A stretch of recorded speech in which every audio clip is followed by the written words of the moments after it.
One more panel featuring the women of wrestling here as part of day two's festivities of the River City Wrestling Con. You guys ready for it?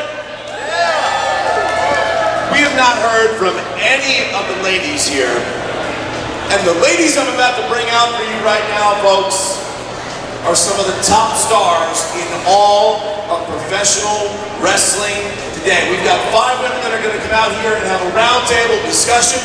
We'll turn it over to fans, we'll get some questions for them. They're all at very different points in their career, but you see them on your television screens, you see them here around town. Let me give them all a proper introduction, one at a time. First, you have seen her lately on AEW Dark. She hails from Queens, New York. Please welcome the unstoppable danger, Leila Grey.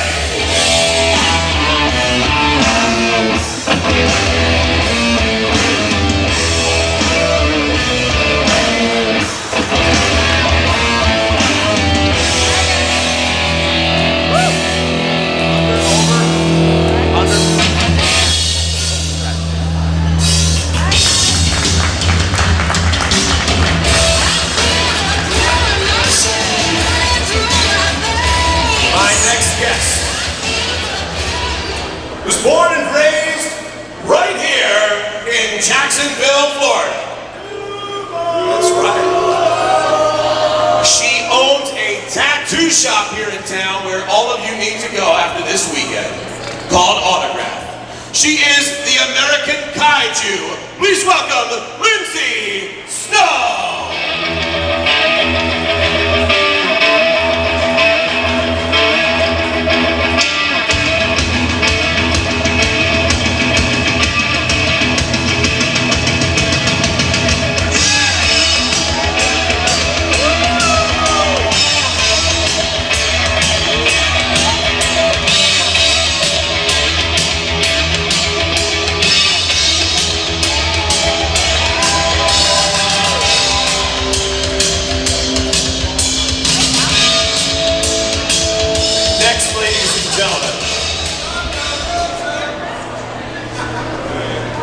You can also see her on AEW television.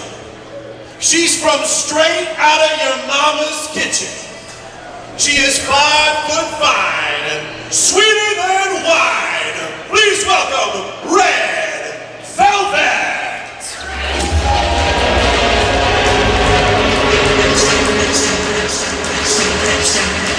Stir it up.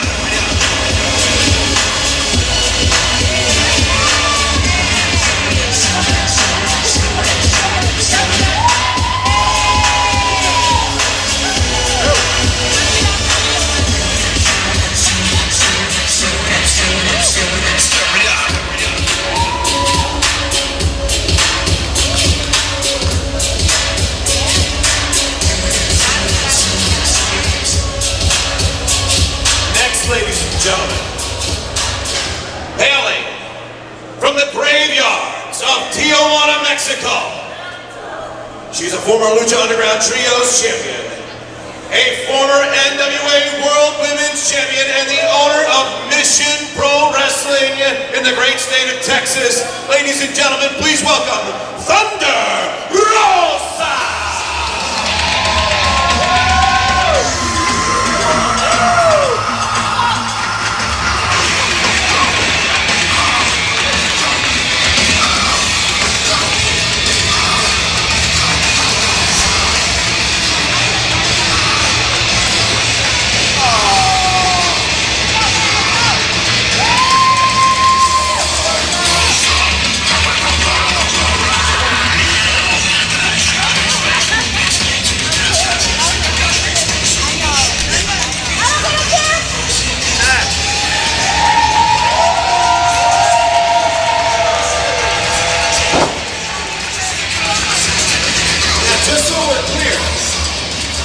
This chair is used for sitting in the ring, not for violence, ladies. Let's keep it civil for now.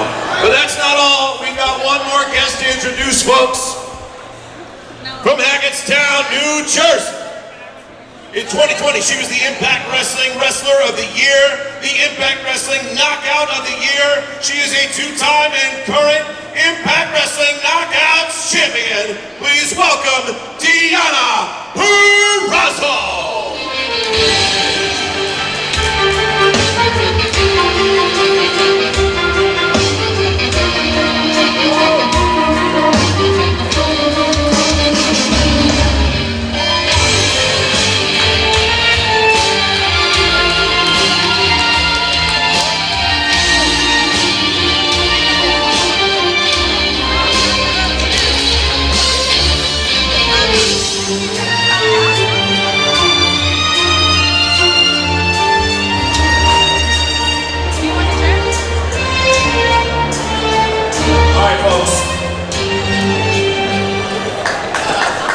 We didn't bring enough directors' chairs. And when Sergeant Slaughter took it, I wasn't telling him no, so you know what? We still would have been short, but we're good to go here. Well, ladies, thank you so much for joining us here at the River City Wrestling Con. We wanted to do things a little different. I want to do a lot less talking, not because I'm tired, because this is a women in wrestling panel. We want to turn it over to you guys. We want you to have a good conversation amongst each other, talk about your experiences in professional wrestling, and give a chance for these fans to ask you some great questions. I am at your service, ladies. I'm going to turn it over to you. Layla, I'm going to hand you the mic. You're the newest of the bunch. Here we go, folks. All right. Hi, everybody. How we doing out there? Let's give it up for these wonderful women. We have Lindsay Snow, Red Velvet, Thunder Rosa, and of course, Impact Women's Champion, Deonna Purrazzo. Come on, guys, you can do better than that. Come on, get louder. Get louder. Come on, turn up. So you know, something we all have in common, we are all women in this business. So that's what we're going to be talking about today. I want everybody to know how you guys started, what's the story. We can start off from there. Lindsay, tell me about your journey. Yeah, I'm just gonna yell real loud. I started watching wrestling when I was a little kid with my dad. I started watching wrestling when I was a little kid with my dad, and you know, that was what first sparked my interest in pro wrestling. And then as I grew older, I started watching like MMA, like Pride. And when I saw Pride, it had pro wrestlers that were real fighters too. So it really caught my attention because they had like the grandiose entrances and everything like that. And I knew that I wanted to do something that had to do with that. And when I got older, I started training jiu-jitsu, and I started competing in jiu-jitsu and catch wrestling tournaments. And then I was lucky enough to be able to start training pro wrestling under Jay Lethal whenever he found out that I was a shooter. Okay, yeah. And I hear that, you know, you are a really big fan of Japanese style. What is it about that type of style that pulls you in? I mean, really, it's like all of the lore, and really like I just love the hard hitting, like how aggressive it is, and I just love the crazy stuff that you see. Yeah, from Japan. Absolutely. We like all that crazy stuff. How about you, Red? Talk to me about your journey. How long have you been in the business? What drew you to it? Well, I've been wrestling for about 5 years now. I started watching wrestling, I was 9 years old, only girl in 3rd grade to watch wrestling. I told my mom I was going to be a wrestler at 9 years old, and she just laughed. And then I think I laughed too, like it was a joke, and then life went full circle. But I didn't start training till 2015. I danced my entire life up until I started wrestling. And then 2015, Florida, Miami, I started training, and now I'm over here stirring shit up. Yeah. Damn right, stirring shit up, that's what she does. That's what I do best. So when you told your family that you were about to start training, how did they feel about that? Were they supportive? Because, you know, women, wrestling, I mean, I know my mom ain't too happy about it. she gets scared, you know, it's a scary thing. So what was their reaction? My parents were pretty happy about it. My dad was a boxer, so my mom did not want me to box. But when I told her I was gonna wrestle, she was at every show, so it was great. They were for it, and she still comes to my shows when she can and stuff. So it's great. It's great to have that support system. Yes, sure. Absolutely. All right, let's pass it on to Thunder Rosa. Well, I didn't grow up doing any sports. The only sports that I did was playing with my friends in the streets in Mexico. You know, I didn't have a lot of money, so going to play basketball or anything was something that I couldn't even fathom. So professional wrestling was not talked in the family or any sports whatsoever. I remember when I did soccer, my dad was like questioning my sexuality. Yeah. It was like, las niñas no juegan fútbol. Like, well, I play soccer, so there you go, daddy. Yeah. So, professional wrestling didn't come to my life until I was like 23, 24. I already went to college, I did everything else, and professional wrestling was like escape for my reality. I used to go to this place called Hood Slam, and I was a big fan. I love like the out there wrestlers, and I was a huge fan. I had my corner every month. I used to like just hang out with the friends, and those friends became fans of me when I became a professional wrestler. I decided to go on this journey when I was 26. Along with my husband, we were kind of fat and we lost a lot of weight together. So good job. Yeah. So professional wrestling was, in my personal opinion, it saved my life in many different ways because it gave me a purpose as an adult. I knew that I came to this world to make a difference in the world. And before I was a social worker, and now I became a role model. And it's not Brie Baker, by the way. I just want to make it clear, I'm a real role model, baby. Real model, baby. Oh, I forgot. You can send a message to her, by the way. I signed it for you. But my parents did not approve of it. Like, I remember the first time my mom came and watched me wrestle. That was like my second year in San Diego. She had an anxiety attack and she had to leave. And she told me straight up, "You're gonna die in the ring." And then I haven't showed her that Brie Baker Thunder Rosa match yet, so that was that. But then when I got a little crazier and I'm like, "Oh, I'm just gonna do MMA, mom. Fuck it," you know. And I went and did MMA. I didn't win, but that really reignited my passion for contact sports. And I feel it has been such a liberating thing for me to do. Finding sports when I was a lot older, and just being successful at it. So that was my story in a nutshell. Yeah, and I relate to that as well because I also started doing it later on, and I can say the same thing, that it has changed my life and transformed my life, and I'm just so grateful that I discovered professional wrestling.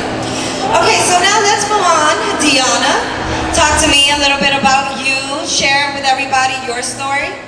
Yeah, so I have a very similar story development.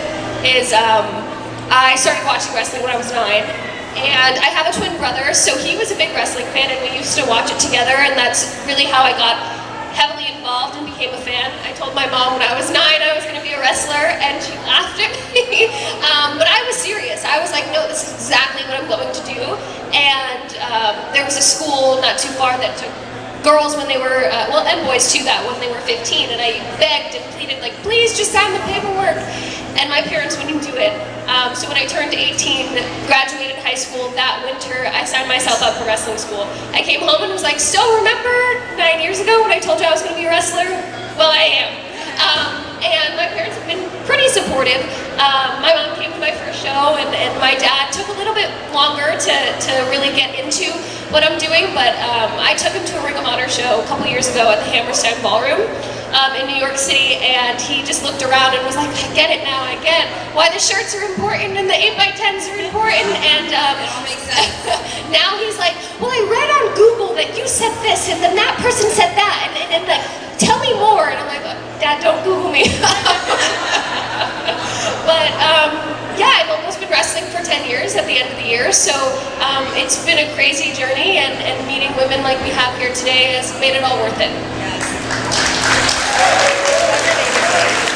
Well, Well, congratulations, ladies, on all your success thus far. So I want to talk about women's wrestling today and where it's at and where it's going. I want to start with you, Thunder.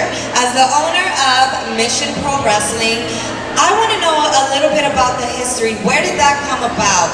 Obviously, you felt there was a need for women to be pushed in this business, so let us hear a little bit about that. So, the idea of creating a all-women show started in 2016. It was like my second year in the business, and my husband and I, we were talking because I wasn't getting booked anywhere, guys. Like, I was signing Lucha Underground. I just came back from Japan, and I literally was like driving 8-10 hours, getting paid $50, and I'm like, man, I'm signing a major company. Why is nobody giving me an opportunity?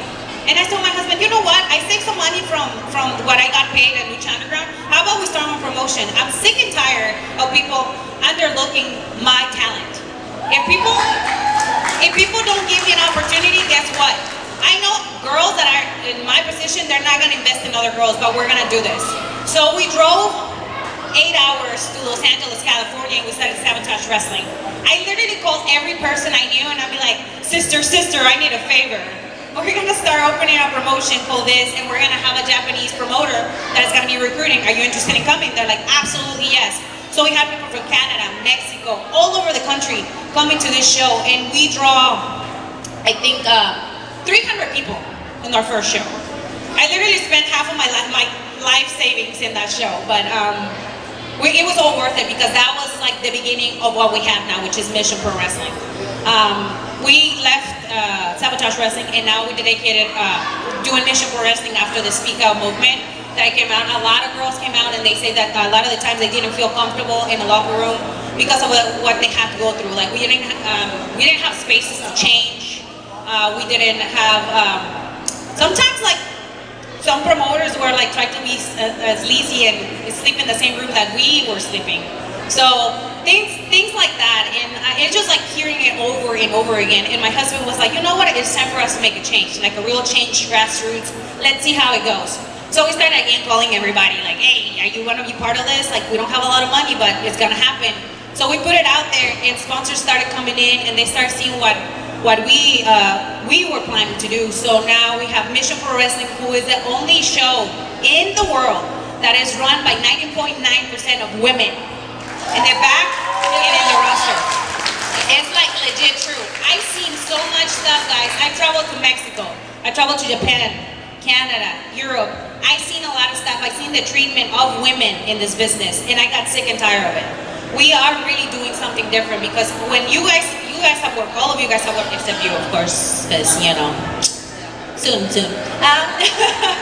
We want to make sure women feel empowered when they come here, that they feel that they belong, and when they leave the promotion, they tell their friends, hey, you should come and work for Thunder because it's like a real sisterhood. And to create a real sisterhood is to re-educate each other, to respect each other as professional athletes, and to be respected as professional athletes with everything that comes with us, with our beauty, with our brains, with our hormones, and yeah, there you go, girl, there you go. And that we, at the end of the day, we are professional athletes just like the guys. So we've been running for less than a year, and we're taking it on the road. The girls have been able to go to AEW, some girls have been going to NWA, some girls are going from WWE that have come to our show and worked our show, and during the pandemic, a lot of the girls were able to make enough money to pay for their rent, to pay for their bills, which is one thing a lot of us lost when this happened. So I'm really happy that you guys all believe in what we're doing, and a lot of you guys who are putting the money going on a Title Match Network, investing in what we're doing. Sorry, it was a long response, but I love women's professional wrestling, and like I told you guys, I was put in this world to make a difference, and this is the difference that we're making.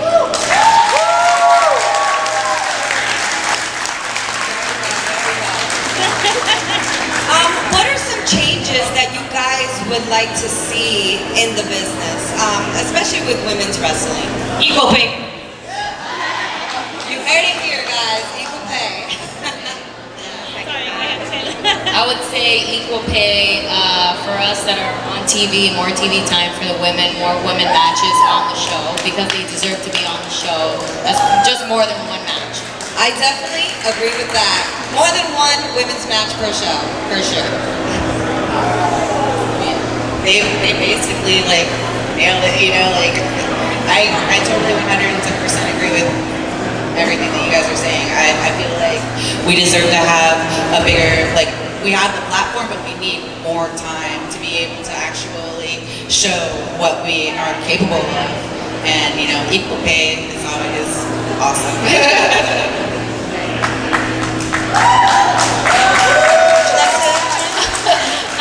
No, I also 100% agree with all of that. I think with more TV time comes more pay. But at the basis of women's wrestling, I think those basic human rights are what's important.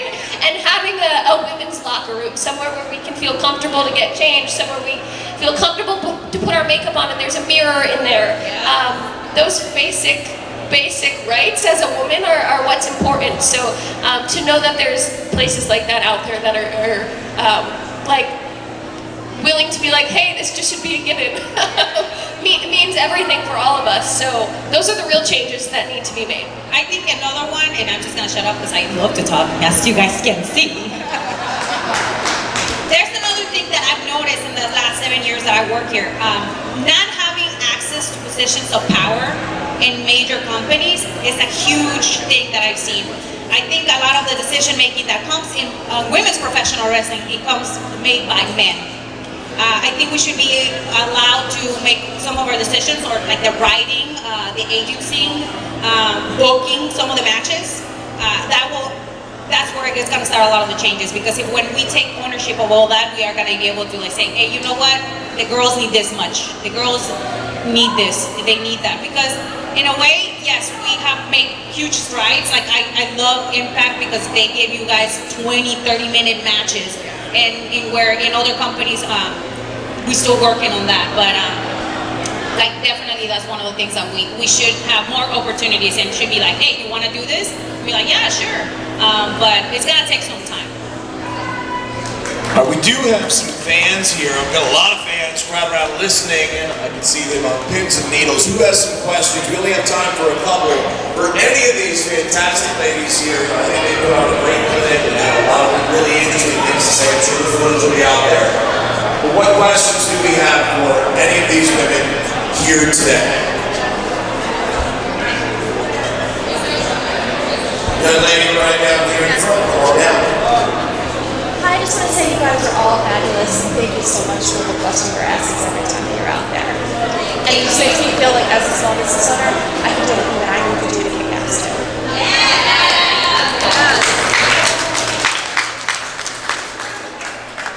So as a mom of a young daughter, I know that you all have said that your parents were maybe supportive or very supportive. What did they want you to be versus a wrestler? Oh, sorry. My mom just wanted me to go to college. I think that's like the main thing for parents, like just go to college, finish college. But I don't think she really had an issue with what I did. I think she just wanted me to go to college, honestly. So Thanksgiving's really awkward at my house because my sister is a rocket scientist. And I dump people on their heads for a living. So obviously my parents didn't really want me to be a pro wrestler, but I'm a tattoo artist first. I've been tattooing for the past 17 years, so they really didn't want me to do tattoos. So whenever I started doing wrestling, they were like, oh, well, at least, you know, this is better than tattooing. I think my mom wanted me to be like a teacher or a nurse, just something simple and steady with benefits. Like she likes security, so I think that's what she wanted for me. But since I was little, I've always been like the black sheep of my family. Always had crazy ideas. I always knew that I wanted more, and I wanted to end up doing something really, really cool. So I knew I wasn't gonna be no damn teacher or no nurse or anything like that. For me, I just remember they just wanted me to help them pay the rent and like survive. I'm being serious. I was always I started working when I was 14. So I just want to get out of the area that I was and want to be successful. I remember my mom was looking at me and I look at her, it's like, Mom, I'm going to be a star. I told her. And now she looks at me and she makes fun of it. She looks at me, Mom, I'm going to be a star. She makes fun of me every time she sees me on TV or she sees me traveling all over. But now my parents are just happy that I am very successful on my own and that I'm making a difference in the family and I'm putting women on top. They love that. They really enjoy that. I think because I was so young, my mom kind of just understood the fact that well, she'll probably do this. And I never grew out of wanting to be a wrestler. But I actually taught preschool for 3 or 4 years before wrestling became my full-time job. So I think that when wrestling is over, and I'm in college now, so she's really supportive of finally getting a degree and having a backup plan. I think she looks forward to the day that I'm done wrestling and I'll go back to teaching. Ladies, we have time for one more question here. So I want to know, who's that one wrestler growing up that you watched and you said, this is it, this is what I want to do, this is the business I want to be in? Who's that one wrestler that really stood out for you? I think for me, it was China. I remember watching China late 90s, early 2000s, and she was just so strong, fierce, powerful, and I just looked at her and I'm like, I want to be like that. I want to be strong. I want to compete with the boys. I've always been into that and proving myself. So China definitely inspired me. For me, it was Trish Stratus. That was someone that I loved to love when you were supposed to love her, and I hated her when I was supposed to hate her, and I was just so invested. And I think seeing what Trish and Lita and Mickie James were able to do, to name a few, and really push women to the forefront at that time, which is something that had never been seen before, and when they left, hadn't been seen until we're able to do it now. They laid that platform for us. So as a little girl, Trish was always my go-to. That was my idol. But I love that they laid the foundation for us to be able to do that now. So I appreciate them 10 times more. For me, I was also a huge China fan. But as I started to develop more into finding more pro wrestling, Luna Vachon, totally, and then as far as Japanese pro wrestlers go, from Pride, Kazushi Sakuraba, I loved that he was a submission technician basically, and he dismantled the Gracies one by one. So yeah, all of that, it all had a big play for my interests. For me, it was Lita, hands down. That was my era. I had my mom make me her little red leather outfit that she came out with. I was like, I want to be just like her. So it has to be Lita for me, and Trish as well. But Lita was my number one. Well, I told you guys I didn't watch wrestling, but I watched a lot of soap operas when I was in Mexico. So, as dramatic as I am, well, I liked Selena. I didn't like it until later on, but it was this girl. Her name is Talia. She's the most well-known soap opera artist, and she's a singer too. Dramatic. So every time I'm like, oh, Dios mío, I'll be doing that. My mom, oh my God, you're gonna be a soap opera actress. I was like, yes, Mom, I am. But I am doing a soap opera here and there right now. So I utilize everything I learned watching those soap operas in here. Las novelas. So that's it. We got one more from this young man right here in the front row. Should AEW have a Hall of Fame? Hell yeah. I want to be on it. Why not? That's right, a red velvet for a Hall of Fame. First inaugural class, right? Guys, unfortunately, that's all the time we have, but I gotta say, I've worked with 4 out of these 5 women. I'm excited to finally have the chance to work with all 5. Each and every one of them is world class, and I mean that from the bottom of my heart. From a father of a daughter who looks up to all these women and all the women in wrestling. Give it up here from Jacksonville, Florida, for the women of wrestling. Leila Grey, Lindsay Snow, Red Velvet, Thunder Rosa, and Deonna Purrazzo.